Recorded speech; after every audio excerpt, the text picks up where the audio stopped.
The first time the elevator stopped on the wrong floor, I just figured it was a glitch. I worked nights as a security guard in a downtown office building, the kind of place that empties out after 6 and feels totally hollow by midnight. 23 floors. I know them all. I walk them every single shift, or at least, I thought I did. It was just after 1:30 in the morning when it happened. The elevator slowed down between floors 13 and 14, and just stopped. The little display above the doors flickered for a second. Then it showed a number I had never seen before in my life. Floor 24. This building only has 23 floors. I was sure of it. The doors didn't open, thankfully. After a few long seconds, the elevator gave a little shudder and just continued upward, like nothing had happened. The next morning, I reported it to maintenance. They had a good laugh, told me the panel sometimes misreads things during power fluctuations. It sounded plausible, so I believed them. That was my first mistake. The second time it happened, the doors opened. I was completely alone in the elevator, heading down from the 15th floor, when it stopped again. The display did its little flicker thing one more time before settling right back on floor 24. Then the doors slid open. They opened to a hallway that looked almost normal. Almost. The lights were on, but they had this soft, quiet buzz to them, casting a pale, sickly glow over carpet that was just too clean, too untouched. The air smelled stale, you know, like a room that's been sealed up for a very long time. I stayed right where I was, inside the elevator. The doors just remained open, for way longer than they should have. At the very far end of the hallway, I saw someone, a figure, standing perfectly still. It was a woman. She was facing away from me, her hands folded neatly in front of her. I started mashing the door close button. Nothing happened. Then, the woman turned her head. Slowly. It wasn't enough for me to see her face. Just enough to let me know that she knew I was there. The doors finally closed, and the elevator descended the rest of the way without another problem. My hands were shaking by the time I stepped out into the lobby. I didn't report it this time. Some things just sound wrong the moment you try to say them out loud. After that night, it became a regular thing.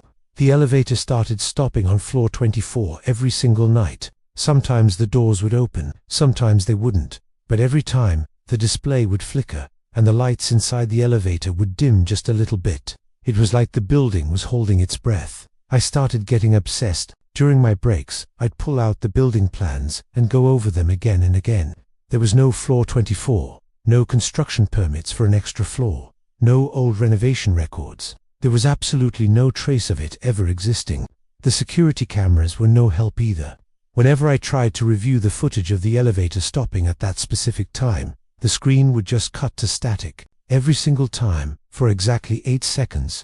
It was like something was actively erasing it. On the 6th night, my curiosity finally got the better of me. The elevator stopped. The display showed 24. The door slid open, and this time I stepped out. The hallway stretched on, way farther than it should have. It even seemed to bend slightly at the end, like it was trying to disappear into itself. Doors lined both sides of the hall, all identical, evenly spaced, and all of them closed. The buzzing from the lights overhead was louder out here. Behind me, the elevator doors closed. I spun around and slammed my hand on the call button. Nothing. The button didn't even light up. The elevator was gone. I started walking down the hallway, my own footsteps feeling muffled by the thick carpet. As I passed the doors, I noticed something really strange. Each one had a small metal plaque beside it, not with company names or floor numbers. They had people's names on them. Daniel, Sarah, Michael. Some of the plaques were scratched out. Some were so faded you could barely read them. And some looked brand new. Halfway down this impossible hall, I heard it quiet breathing. A door ahead of me creaked open. Just a crack. I peered inside, and my heart just stopped. The room was filled with people. They were just standing still, all of them facing the walls. I saw men and women in office clothes, a couple of janitor uniforms, even another security guard's jacket. No one spoke. No one moved. They were all just waiting. And there, at the center of the room, was the woman from the elevator. This time, she turned to face me fully. Her eyes were calm, but completely empty. "You found the floor," she said. Her voice was gentle, which was somehow the most terrifying part. "Most people don't. What is this place?" I managed to ask, my voice barely a whisper. She gave a faint, unsettling smile. "The building keeps what it needs." I started backing away, my mind screaming at me to run. You don't belong here yet, she continued, her voice never changing its soft tone. But you will. In that instant, the lights flickered violently. The hallway seemed to stretch again, the far end pulling away from me. That was it. I ran. I just bolted, sprinting back the way I came. The doors with their nameplates blurred past as I ran, my own ragged breath loud in my ears.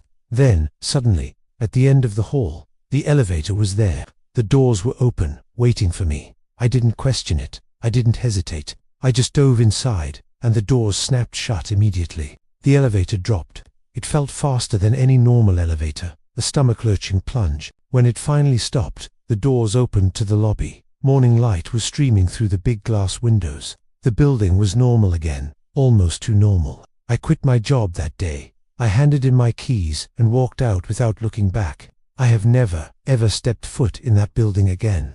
But sometimes, even now, when I'm alone in an elevator in a completely different city, the lights will flicker. The floor display will hesitate for a moment between numbers, and for just a split second, I see it. Floor 24, waiting. Thanks for watching. If you have a story that defies explanation, share it in the comments below. And don't forget to follow for more strange tales.